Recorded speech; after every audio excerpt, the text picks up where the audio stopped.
Primary और secondary metabolites की जब हम बात करते हैं तो सबसे पहले हमें ये जानना ज़रूरी होता है कि मेटाबोलाइट्स क्या होते हैं। तो आप मेटाबोलाइट्स किन्हें कहते हैं? आप बिना कुछ सोचे समझे मेटाबोलाइट्स बायोमॉलिक्यूल को कह सकते हैं, यानी कि जो भी ऑर्गेनिक कंपाउंड प्रेजेंट है लिविंग्स में, उनका एक नाम है बायोमॉलिक्यूल, उनका ही दूसरा नाम है मेटाबोलाइट्स। आप ऐसे समझें कि हम किसी भी बायोमॉलिक्यूल को मेटाबोलाइट्स क्यों कह रहे हैं। क्या बायोमॉलिक्यूल्स के घर का नाम मेटाबोलाइट्स है, या फिर मेटाबोलाइट्स नाम इसलिए दे दिया गया क्योंकि ये नाम सुनने में अच्छा लग रहा है, थोड़ा सा एजुकेटेड नाम लग रहा है, बायोमॉलिक्यूल मेटाबोलाइट्स, ये नाम थोड़े से एजुकेटेड नाम रख रहे हैं। तो ऐसा कुछ भी नहीं है। आप किसी भी बायोमॉलिक्यूल को मेटाबोलाइट इसलिए कहते हैं, उसका एक रीज़न है। आप कंसिडर करिए कि ये ए नाम का कोई प्रीकर्सर मॉलिक्यूल है जो आपने डाइट के फॉर्म में अपनी बॉडी में लिया, यानी कि ए को हमने डाइट में खाया, और ये कोई ऑर्गेनिक कंपाउंड है, ये कोई बायोमॉलिक्यूल है। जैसे कि आपने किसी एक बायोमॉलिक्यूल को अपनी डाइट के फॉर्म में अपनी बॉडी में इसको क्या किया, एंटर किया। अब जो ए नाम का बायोमॉलिक्यूल है, जब ये आपकी बॉडी में जाएगा तो आपको याद रखना है कि ये आपकी बॉडी में कॉन्स्टेंटली लगातार ए का कन्वर्जन किस में होगा, बी में। बी जो है वो चेंज हो जाएगा सी में, सी से बनेगा डी, डी से बनेगा ई। इस प्रकार से आपकी बॉडी में कोई भी जो बायोमॉलिक्यूल है वो कॉन्स्टेंटली यानी लगातार वन अदर एक दूसरे में चेंज होते रहते हैं। यानी कि एक बी में चेंज होगा, बी सी में चेंज होगा, सी डी में चेंज होगा। तो यहां पर हम देख रहे हैं कि बी का कन्वर्जन सी में हो रहा है, तो बी का जितना अमाउंट सी में कन्वर्ट हो रहा है, कहीं ना कहीं ए का उतना अमाउंट बी में भी कन्वर्ट हो रहा है। यानी कि हमारी बॉडी में लगातार ये इस प्रकार की केमिकल रिएक्शंस चलती रहती हैं, जिससे एक बायोमॉलिक्यूल दूसरे बायोमॉलिक्यूल में, दूसरा बायोमॉलिक्यूल तीसरे बायोमॉलिक्यूल में चेंज या ट्रांसफॉर्म्ड होता रहता है। तो बी का जितना अमाउंट सी में चेंज हो रहा है या ट्रांसफॉर्म्ड हो रहा है, अमाउंट ऑफ बी इंटू सी, उतना अमाउंट ए का ट्रांसफॉर्म्ड किस में हो रहा है, बी में। तो ए का बी में चेंज होना, या बी का सी में चेंज होना, या सी का डी में चेंज होना, या डी का ई में चेंज होना, किसी भी एक बायोमॉलिक्यूल का दूसरे बायोमॉलिक्यूल में चेंज होने की जो ये प्रोसेस है वो कैसे हो रही है। तो आप बोलेंगे दिस इज केमिकल रिएक्शन। भाई कोई भी एक बायोमॉलिक्यूल किसी दूसरे बायोमॉलिक्यूल में अगर ट्रांसफॉर्मेशन कर रहा है तो कैसे कर रहा है, तो आप बोलेंगे थ्रू द केमिकल रिएक्शंस। और हमारी बॉडी में जो केमिकल रिएक्शंस चल रही हैं जिससे एक बायोमॉलिक्यूल दूसरे बायोमॉलिक्यूल में अपने आप को ट्रांसफॉर्म कर रहा है, उन केमिकल रिएक्शंस को हम अपनी बॉडी में क्या बोलते हैं, मेटाबॉलिज्म। तो मेटाबॉलिज्म मतलब क्या हुआ कि हमारी बॉडी में जो भी बायोमॉलिक्यूल्स हैं कॉन्स्टेंटली दे ट्रांसफॉर्म्ड इनटू अदर, यानी कि हर एक बायोमॉलिक्यूल अपने आप को ट्रांसफॉर्म्ड कर रहा है किसी अदर बायोमॉलिक्यूल में। और जो भी बायोमॉलिक्यूल है वो बन भी किससे रहा है, किसी अदर बायोमॉलिक्यूल के ट्रांसफॉर्मेशन से। फॉर एग्जांपल बी का कन्वर्जन अगर सी में हो रहा है तो बी भी ए से ट्रांसफॉर्मेशन के थ्रू बन रहा है।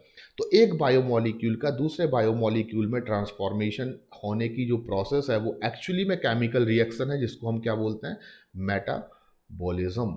और मेटाबॉलिज्म्स में आप देख रहे हैं जो पार्टिसिपेट करने वाले बायोमॉलिक्यूल्स हैं जिनका कि मेटाबॉलिज्म के थ्रू क्या हो रहा है, ट्रांसफॉर्मेशन, यानी B metabolite transformed into C metabolites with the help of metabolic reaction या मेटाबॉलिज्म। तो मेटाबॉलिज्म हमारी बॉडी में ऐसी केमिकल रिएक्शंस हैं जिससे एक बायोमॉलिक्यूल दूसरे बायोमॉलिक्यूल में ट्रांसफॉर्म्ड होता है। तो कोई भी बायोमॉलिक्यूल जिसमें मेटाबॉलिज्म हो रहा है उसको हम मेटाबोलाइट कह सकते हैं, सिंपल है। इस कारण से हमने किसी भी बायोमॉलिक्यूल को क्या बोल दिया, मेटाबोलाइट्स। और ये लिटरली क्या है, हमारी बॉडी के ऑर्गेनिक कंपाउंड्स। तो प्राइमरी मेटाबोलाइट्स क्या है और सेकेंडरी मेटाबोलाइट्स क्या हैं, ये हमें यहाँ पर अब जानना होगा। मैं एक सिंपल से एग्जांपल से आपको समझाने की कोशिश करता हूँ, क्योंकि अगर मैं आपको बुक्स के अकॉर्डिंगली या जो हमारे एनसीईआरटी में लिखी हुई डेफिनेशंस हैं उनके अकॉर्डिंगली अगर आपको ये समझाऊंगा तो थोड़ा सा डिफिकल्ट हो सकता है, क्योंकि उनके अकॉर्डिंगली तो बड़ी सिंपल सी डेफिनेशन है कि प्राइमरी मेटाबोलाइट्स हमारी बॉडी के ऐसे मेटाबोलाइट्स होते हैं जनरली, जिनके आइडेंटिफाइबल फंक्शन होते हैं और वो हमारी नॉर्मल फिजियोलॉजिकल प्रोसेस में इंपॉर्टेंट रोल प्ले करते हैं। ये सभी लिविंग्स ऑर्गेनिज्म में, जैसे कि एनिमल, प्लांट्स, फंजाई और माइक्रोब्स में पाए जाते हैं। जबकि सेकेंडरी मेटाबोलाइट्स को हम डिफाइन करें तो हम लिख सकते हैं इनका कोई भी आइडेंटिफाइबल फंक्शन नहीं होता है, no identifiable functions, and normal physiological process में इनका कोई भी इम्पॉर्टेंट रोल नहीं है। इनका यूज़ अगर हम कहीं कर सकते हैं तो वो ह्यूमन वेलफेयर में कर सकते हैं, जैसे कि rubber, drugs, spices, sand and pigments, और they only found in plants, fungi and microorganism. मुझे लगता है आपको कुछ समझ में नहीं आया। अब समझना स्टार्ट करते हैं। आप कंसीडर्ड करिए, हम प्राइमरी और सेकेंडरी मेटाबोलाइट्स के कंसेप्ट को समझना चाहते हैं। आप कंसीडर्ड करिए कि आप एक मोबाइल फ़ोन खरीदते हैं। ये आपको क्या दिख रहा है? Mobile phone. आपने कंसीडर्ड किया कि आप एक मोबाइल फ़ोन खरीदते हैं। जब आप मोबाइल फ़ोन खरीदते हैं तो आपको मोबाइल फ़ोन के साथ कुछ ऐसी एसेसरीज़ फ्री मिल रही है जो आपके लिए इम्पॉर्टेंट हो भी सकती है या बहुत ज़्यादा इम्पॉर्टेंट ना भी हो। तो आप एक जब मोबाइल ख़रीदते हैं तो आपको मोबाइल ख़रीदने के साथ साथ एक चीज़ मिलती है, सिम कार्ड। यानी कि मोबाइल के साथ हमें क्या फ्री मिल रहा है? SIM card. ठीक है, आपने एक मोबाइल खरीदा, आपको मोबाइल के साथ क्या फ्री मिल रहा है? SIM card. एंड साथ में आपको क्या फ्री मिल रहा है? मोबाइल का जो बैक कवर होता है वो, जो कि डेफिनेटली मोबाइल के प्रोटेक्शन के लिए काफ़ी इंपॉर्टेंट हो सकता है, लेकिन आगे हम इस पर बात करेंगे। साथ में आपको क्या मिलता है? मोबाइल के बैक कवर के साथ एक की रिंग मिलता है।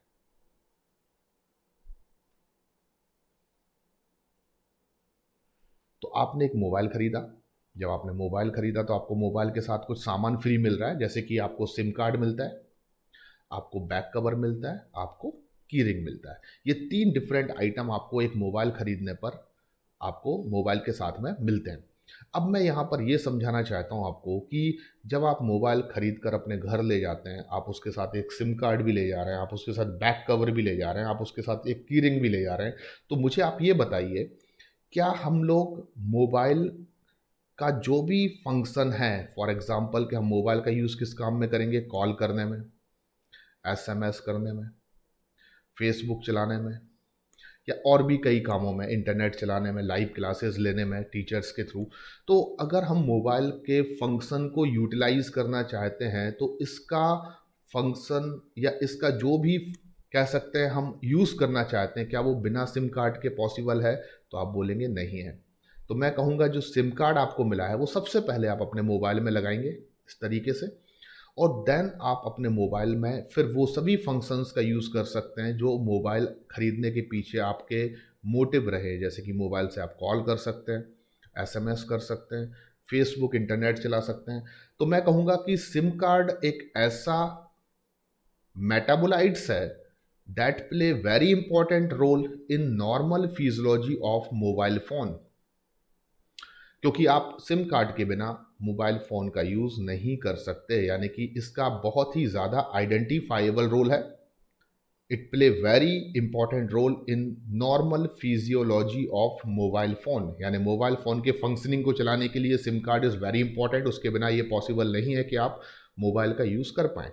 लेकिन जो बैक कवर आपको मिला है, अगर आप इसको मोबाइल में लगाते हैं तो मोबाइल तब भी चलेगा, तब भी मोबाइल में वो सभी फंक्शंस ऑपरेट होंगे जो पहले से हो रहे हैं सिम कार्ड डालने के बाद। लेकिन अगर आप बैक कवर को मोबाइल में नहीं लगाते हैं तब भी आप मोबाइल के जो भी फंक्शंस हैं उनको फुली ऑपरेट कर सकते हैं। यानी कि मैं कह सकता हूं कि बैक कवर का मोबाइल की नॉर्मल फिजियोलॉजी में कोई इंपॉर्टेंट रोल नहीं है। हाँ, ये हो सकता है कि ये मोबाइल को डिफेंस प्रोवाइड कर रहा है, ये मोबाइल के लिए सुरक्षा प्रदान कर रहा है। जैसे कि हम देखेंगे कि प्लांट्स में सेकेंडरी मेटाबोलाइट्स को हमने टॉक्सिन के रूप में कंसीडर किया, यानी कि टॉक्सिन जो है वो प्लांट के सेकेंडरी मेटाबोलाइट्स हैं।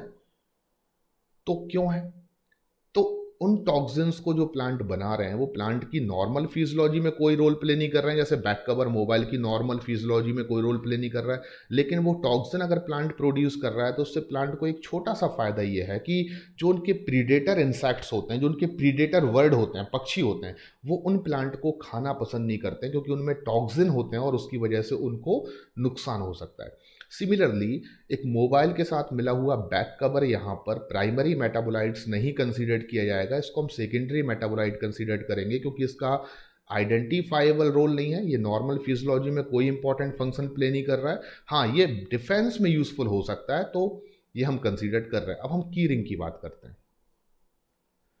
आपको मोबाइल के साथ कीरिंग मिला है, आप चाहें तो इस कीरिंग को मोबाइल के साथ यूज़ करें या फिर आप बिल्कुल इसको किसी अलग जगह पर रख दें। इसका किसी भी टाइप से कोई भी आइडेंटिफाइबल रोल मोबाइल की नॉर्मल फिजियोलॉजी में नहीं है और ये कोई भी किसी भी टाइप का कोई इम्पॉर्टेंट फंक्शन प्ले नहीं कर रहा है। तो इस पूरे एग्जाम्पल से ये कंक्लूजन निकलता है कि मोबाइल के लिए सिम कार्ड प्राइमरी मेटाबोलाइट है और मोबाइल के लिए बैक कवर और की रिंग सेकेंडरी मेटाबोलाइट है। डेफिनेशन अब हम कैसे देंगे? तो प्राइमरी मेटाबोलाइट ऐसे बायोमोलिक्यूल्स हैं जो होस्ट बॉडी के लिए, जो उनको प्रोड्यूस कर रहा है उसको हम क्या बोल रहे हैं? Host body. जो होस्ट बॉडी में आइडेंटिफाइबल रोल रखते हैं और नॉर्मल फिजियोलॉजी में इंपॉर्टेंट फंक्शन प्ले कर रहे हैं। जबकि सेकेंडरी मेटाबोलाइट्स हम क्या बोलेंगे यहाँ पर डेफिनेशन? तो ये रहेगी कि ऐसे बायोमोलिक्यूल्स या मेटाबोलाइट्स सेकेंडरी मेटाबोलाइट्स हैं जो होस्ट ऑर्गेनिज्म की, यानी कि जो उनको प्रोड्यूस कर रहा है उन ऑर्गेनिज्म की बात मैं कर रहा हूँ, उनमें ये कोई भी आइडेंटिफाइबल रोल प्ले नहीं कर रहे हैं। उनकी नॉर्मल फिजियोलॉजी में, ग्रोथ में, डेवलपमेंट में, रिप्रोडक्शन में इनका कोई इंपॉर्टेंट रोल नहीं है। लेकिन इनका रोल हो सकता है कि डिफेंस में हो, यानी कि ये उस होस्ट को हो सकता है डिफेंस प्रोवाइड कर रहा हूँ या नहीं भी कर रहा हूँ। और साथ में अगर इनका कोई यूज़ है तो वो ह्यूमन वेलफेयर में। फॉर एग्जाम्पल अगर प्लांट रबर बना रहे हैं, गम बना रहे हैं, रेजिन बना रहे हैं, सेंट उनसे प्रोड्यूस हो रहा है, डिफरेंट टाइप्स के ड्रग्स प्लांट्स में प्रोड्यूस हो रहा है, तो उन ड्रग्स का या उन सभी मटेरियल्स का प्लांट खुद अपनी बॉडी में कोई इंपॉर्टेंट रोल प्ले नहीं कर रहे हैं, बल्कि उनसे हम आइसोलेट करते हैं उन ड्रग्स को, रबर को, गम को, और वो ह्यूमन वेलफेयर में, मानव उत्थान के लिए क्या हो सकते हैं? इंपॉर्टेंट हो सकते हैं, पर उन होस्ट के लिए वो इंपॉर्टेंट नहीं है जो उन्हें प्रोड्यूस कर रहा है। तो इंपॉर्टेंट चीज़ यहाँ पर यह है जो आपको याद रखना है कि प्राइमरी मेटाबोलाइट्स जो होते हैं जनरली उनका कोई भी आइडेंटिफाइबल फंक्शन नहीं होता और वो नॉर्मल फिजियोलॉजी में इंपॉर्टेंट रोल प्ले नहीं करते या किसी भी प्रकार का कोई रोल प्ले नहीं करते। प्राइमरी मेटाबोलाइट्स हर एक ऑर्गेनिज्म बनाएगा क्योंकि उसके बिना लिविंग सर्वाइव नहीं कर सकते, इसलिए प्लांट हों, एनिमल्स हों, फंजाई, माइक्रोब, सभी में प्राइमरी मेटाबोलाइट्स पाए जाते हैं और उनके एग्जाम्पल बहुत ईजी हैं। जितने भी बायोमोलिक्यूल्स आप जनरली पढ़ने वाले हैं आज के सिलेबस में, अमीनो एसिड्स हों, प्रोटीन्स हों, लिपिड्स हों, न्यूक्लिक एसिड्स हों, सभी के सभी प्राइमरी मेटाबोलाइट्स हैं क्योंकि इनके आइडेंटिफाइबल फंक्शन है और ये नॉर्मल फिजियोलॉजी में इंपॉर्टेंट रोल प्ले कर रहे हैं। सेकेंडरी मेटाबोलाइट्स का मतलब होगा जो कोई भी आइडेंटिफाइबल रोल प्ले नहीं करते हैं। पहली चीज़, इनका नॉर्मल फिजियोलॉजी में कोई भी रिकॉग्नाइजेबल फंक्शन नहीं है, लेकिन इनका यूज़ ह्यूमन वेलफेयर में हो सकता है और ये डिफेंस में इंपॉर्टेंट हो सकते हैं। यानी कि अगर इनका कोई रोल है भी किसी ऑर्गेनिज्म में जो इनको प्रोड्यूस कर रहा है तो वो डिफेंस होगा, इससे ज़्यादा कुछ नहीं। और ये केवल प्रोड्यूस करते हैं प्लांट, फंजाई और माइक्रोब्स। तो इम्पॉर्टेंट क्वेश्चन बच्चों ये है कि सेकेंडरी मेटाबोलाइट्स कभी एनिमल प्रोड्यूस नहीं करते, एनिमल्स कभी सेकेंडरी मेटाबोलाइट को प्रोड्यूस नहीं करते। यानी कि आपको याद रखना है कि सेकेंडरी मेटाबोलाइट कभी एनिमल्स द्वारा नहीं बनाए जाते। एनिमल्स जितने भी बायोमोलिक्यूल्स को सिंथेसाइज करते हैं, these all biomolecules are very essential for their normal physiology और उन सभी के अपने आइडेंटिफाइबल रोल्स हैं। कोई भी सेकेंडरी मेटाबोलाइट एनिमल से प्रोड्यूस नहीं होता, ये केवल फंजाई, माइक्रोब्स और प्लांट ही प्रोड्यूस करते हैं। कुछ कीवर्ड्स मैंने यहाँ पर ले रखे हैं जो कि दूसरे टॉपिक से रिलेटेड है, जो मैं यहीं पर आपको समझाने की कोशिश करता हूँ। जैसे कि मैंने बोला कि एक बायोमोलिक्यूल का दूसरे बायोमोलिक्यूल में और दूसरे बायोमोलिक्यूल का किसी तीसरे बायोमोलिक्यूल में जो ट्रांसफॉर्मेशन हो रहा है वो केमिकल रिएक्शन के थ्रू हो रहा है, जिनको हम मेटाबॉलिक रिएक्शन या मेटाबॉलिज्म कहते हैं। आपको बता दूं, एक से दूसरे बायोमोलिक्यूल में ट्रांसफॉर्मेशन का जो रेट होता है उसको हम जनरली बोलते हैं मेटाबॉलिक फ्लक्स। यानी कि मेटाबॉलिक फ्लक्स क्या है? Rate of turnover. टर्नओवर क्या है? बी का सी में कन्वर्ट होना टर्नओवर है, सी का डी में कन्वर्ट होना टर्नओवर है। यानी एक बायोमोलिक्यूल का दूसरे बायोमोलिक्यूल में ट्रांसफॉर्मेशन होना टर्नओवर है। एंड इस टर्नओवर का जो रेट होगा कि कितना amount of B convert into C, how many amount of C convert into D, उसको हम बोलते हैं मेटाबॉलिक फ्लक्स। तो rate of turnover is metabolic flux and transformation of one molecule into another is turnover. अब ये turnover किन के through हो रहा है? तो मेटाबॉलिक रिएक्शन के थ्रू हो रहा है। और मेटाबॉलिक रिएक्शंस जो हैं वो कोई एक सिंगल स्टेप रिएक्शंस नहीं होती हैं। आप देख रहे हैं कि यहाँ पर सीरीज ऑफ केमिकल रिएक्शंस चल रही हैं, ए से बी, बी से सी, सी से डी, डी से ई। तो मेटाबॉलिक रिएक्शंस हमारी बॉडी में सीरीज ऑफ रिएक्शंस हैं जो लीनियर हो सकती हैं, क्रिस क्रॉस हो सकती हैं, जो कि सर्कुलर हो सकती हैं, साइक्लिक। तो उनको हम मेटाबॉलिक पाथवे कहते हैं। और मेटाबॉलिक पाथवे को जब हम देखते हैं तो वो एक हमारी बॉडी में कह सकते हैं ऑटोमोबाइल ट्रैफिक की तरह दिखाई देता है। जैसे कि ऑटोमोबाइल ट्रैफिक में आप देखते हैं कि एक गाड़ी के बाद दूसरी गाड़ी लगी हुई है और एक के पीछे एक बहुत सारी गाड़ियां हैं। जब एक गाड़ी थोड़ा आगे बढ़ती है तो उसकी जगह पर दूसरी गाड़ी आकर खड़ी हो जाती है। तो जब आप ऊपर से किसी ड्रोन कैमरे के माध्यम से देखेंगे कि किसी हाईवे पर जो ट्रैफिक चल रहा है उसमें ऑटोमोबाइल ट्रैफिक में किस तरीके से गाड़ियां एक के बाद एक आगे बढ़ती जा रही हैं। जो गाड़ी आज यहाँ खड़ी हुई है वो जब आगे जाएगी तो उसके पीछे वाली गाड़ी थोड़ी देर बाद वहीं खड़ी हो जाएगी जहाँ पर आगे वाली गाड़ी खड़ी थी। तो इस टाइप से ऑटोमोबाइल ट्रैफिक की तरह हमारी बॉडी में मेटाबॉलिक पाथवेज जो है वो पाए जाते हैं। और उनमें आप देखेंगे कि वो लीनियर भी हो सकते हैं, जैसे कि ग्लाइकोलाइसिस एक लीनियर मेटाबॉलिक पाथवे है। वो साइक्लिक भी हो सकते हैं, जैसे क्रैप साइकिल हमारी बॉडी में एक साइक्लिक मेटाबॉलिक पाथवे है। और कई बार वो क्रिस क्रॉस भी हो सकते हैं। अब हम बात करते हैं सेकेंडरी मेटाबोलाइट्स की। सेकेंडरी मेटाबोलाइट्स अभी हमने डेफिनेशंस में समझ लिए हैं कि भाई क्या होते हैं, लेकिन आपकी एनसीईआरटी में फिर एक टेबल आएगी और उस टेबल में आप देखेंगे कि कुछ सेकेंडरी मेटाबोलाइट्स की लिस्ट यहाँ पर तैयार की गई है। और उन लिस्ट में जो भी सेकेंडरी मेटाबोलाइट्स के नाम आते हैं और उनके जो एग्जाम्पल हैं वो आपको याद रखने होते हैं। तो सबसे अच्छा तरीका मैं आपको बताता हूँ सेकेंडरी मेटाबोलाइट्स के नाम याद रखने के। आपको मेहनत तो करनी होगी। आप एक छोटा सा शब्द याद रखें, P A T E T L D P, यानी पैटेट एल डी पी। ये मैंने आपको एक छोटा सा निमोनिक्स दे रखा है, पैटेट एल डी पी। पैटेट एल डी पी से आपको याद रहेगा वो सभी कैटेगरीज जो सेकेंडरी मेटाबोलाइट के एग्जाम्पल रखती हैं। जैसे कि पी से आप याद रखें पिगमेंट्स,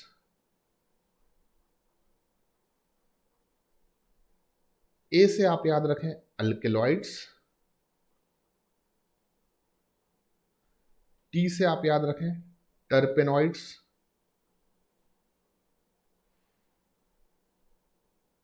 ई से याद रखें एसेंशियल ऑयल्स,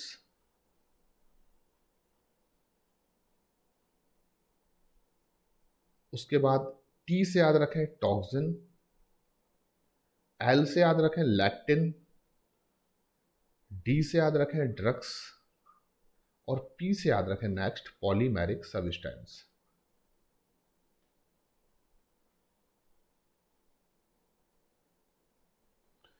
पैकेट एलडीपी, पहली चीज तो आप याद रखें सेकेंडरी मेटाबोलाइट जितने भी हैं उनके कैटेगरीज आप याद रखें। पी फॉर पिगमेंट्स, तो पिगमेंट्स सेकेंडरी मेटाबोलाइट होते हैं, लेकिन यहां पर आपको एक बड़ा प्रिकॉशन रखना होगा।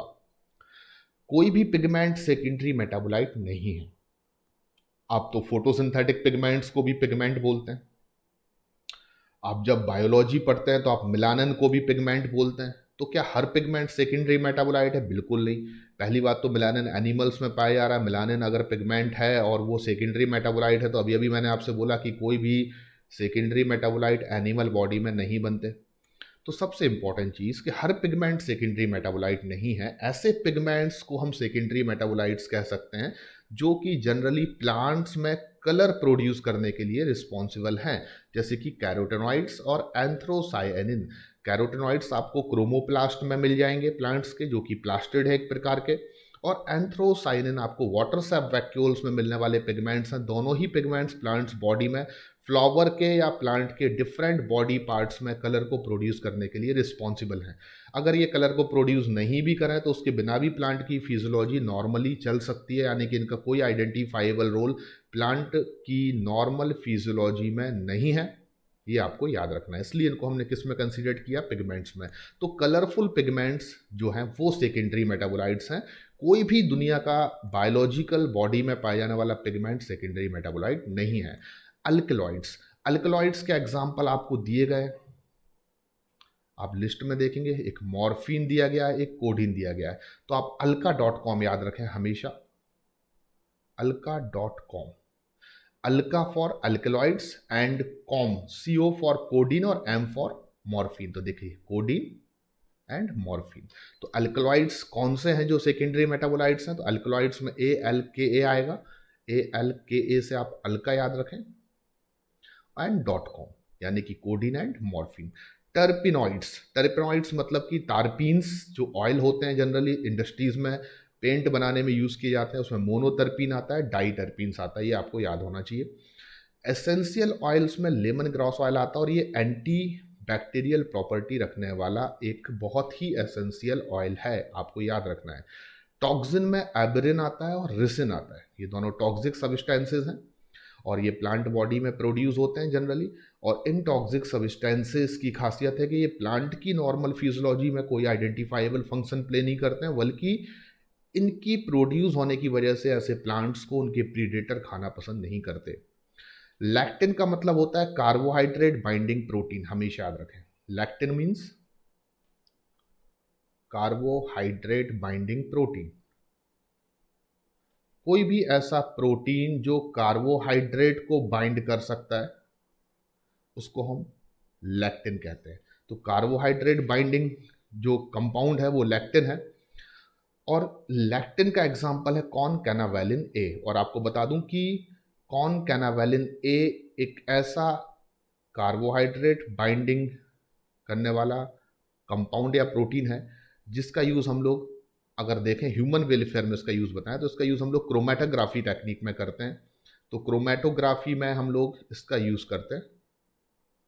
कैसे करते हैं आप सोच रहे होंगे, तो क्रोमेटोग्राफी एक टेक्निक होती है जिसमें हम किसी मॉलिक्यूल को सेपरेट कर सकते हैं फ्रॉम अदर।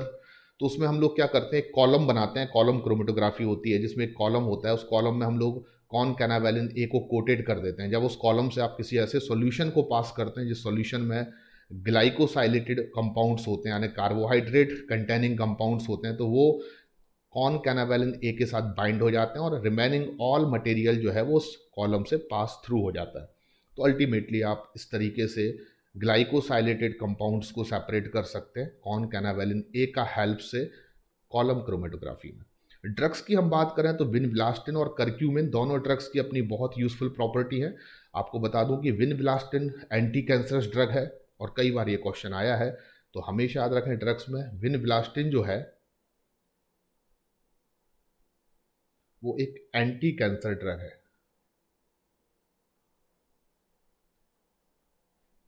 आपको बता दूं कर्क्यूमिन की एंटी बैक्टीरियल प्रॉपर्टी भी होती है और ये एंटी कैंसर ड्रग का काम भी करता है। पॉलीमेरिक सब्सटेंसेस में हम सभी जानते हैं रबर, गम्स और सेल्यूलोज आते हैं और इनका यूज़ हम लोग इंडस्ट्रीज़ में करते हैं आज के समय में।